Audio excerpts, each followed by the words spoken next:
maestro Ricardo Sevilla, coordinador de opinión y de investigaciones especiales en Regeneración MX, miembro de esta familia Sin Censura. Querido Ricardo, ¿cómo estás? Te saludo con mucho gusto.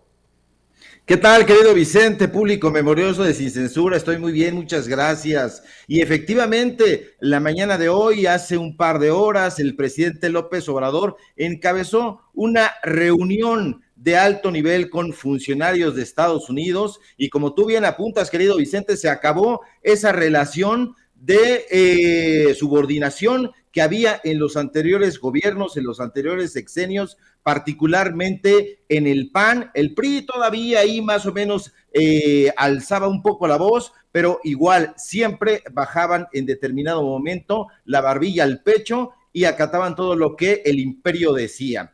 Estuvieron en esta reunión para abordar temas de migración y seguridad en particular. Y bueno, pues da mucho gusto encontrar este tipo de diálogos abiertos, expansivos. La delegación estadounidense estuvo conducida por el secretario de Estado del país vecino del norte, Anthony Blinken. Ahí lo vimos, muy receptivo, y también pudimos observar al secretario de Seguridad Nacional de aquel país, Alejandro Mayorkas, y al fiscal general Merrick Garland. Ahora, dicen que eran funcionarios políticos de bajo nivel. Imagínate nada más la ramplonería de argumentos que tiene la prensa corporativa de bajo nivel. Ellos de Biden para arriba, pero bueno, esa es la estulticia con la que actúan. El mensaje del presidente, sin embargo, fue contundente. Si desterramos la corrupción, vamos a poder vivir en una sociedad mejor. Y en esto asintieron,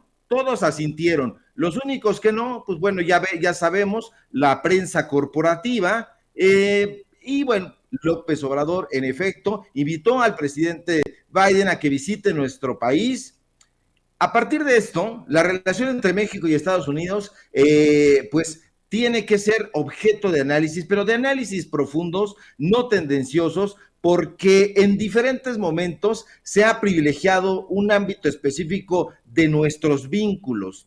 En los últimos años, el tema predilecto ha sido acaso la negociación del Tratado de Libre Comercio, pero sería ingenuo reducir los nexos entre nosotros y el país vecino a este único aspecto. No puede ser de una manera tan simple, tan ramplona, porque el carácter, Vicente, de nuestros vínculos con Estados Unidos está íntimamente relacionado con el proyecto nacional en general, en su conjunto, con el desarrollo de la economía y sobre todo con el de la prosperidad del pueblo mexicano. Ningún otro país, pésele a quien le pese, dentro del ámbito corporativo en el mundo, tiene una relación de vecindad tan compleja y difícil, pero a la vez tan crítica para sus intereses nacionales.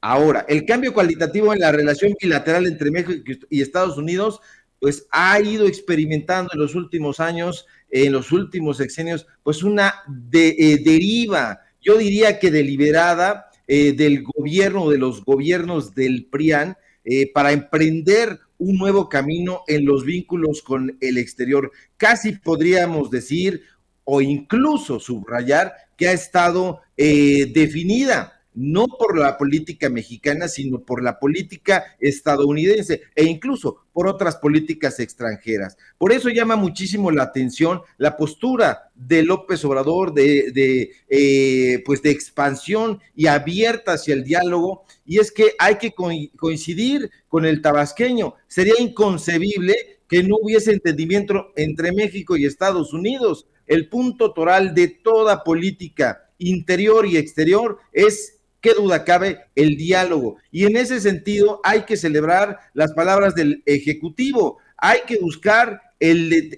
entendimiento a ultranza y acto continuo, desde luego, fortalecer las relaciones de cooperación y amistad entre ambas naciones. Esta disposición al diálogo público memorioso, desde luego, ya tuvo sus reacciones. Los representantes de la prensa corporativa ya salieron a decir lo de siempre, barbaridades, boberías, sandeces, que López Obrador está al servicio de Estados Unidos, que el gobierno está a la espera de que Biden responda cuando quiera, pero son estulticias. Los arranques desesperados de esta prensa corporativa y sus voceros son carentes de argumentos sólidos y reales y apelan a la opinología, a la interpretación, a la cartomancia, hay que decirlo, a la tergiversación de la realidad palpable. Lo cierto es que desde mi punto de vista estamos ante una relación bilateral marcada por el respeto, por el diálogo, y da gusto ver cómo se extiende una correspondencia de parte de ambos gobiernos. Contra los agoreros del fracaso que tanto hemos exhibido aquí, podemos observar y escuchar cada frase, cada mohín y cada argumento que se esgrimió en esta reunión. ¿Qué esperanzas, querido Vicente, que en un diálogo entre México y Estados Unidos fuera antes así de abierto? Esto no lo vimos en anteriores sexenios, y si no, que nos lo digan, que nos lo argumenten, porque yo no lo recuerdo. Y no cabe duda que el presidente López Obrador, pues acompañado por el canciller Ebrard, por el secretario de Gobernación, por los secretarios de la Defensa, de Marina, de Seguridad Pública y de Hacienda, pues brinda una gran esperanza de que el gobierno está trabajando como un solo puño de trabajo. Y esto se necesita ser una apátrida, se necesita ser un enemigo del pueblo de México para no reconocerlo y para no celebrarlo. Pero ahí están los estultos y ya los vamos, como ya lo estamos haciendo, viendo reaccionar de una manera adversa, no al gobierno, no a López Obrador, sino al pueblo de México. Aunque no hay que ser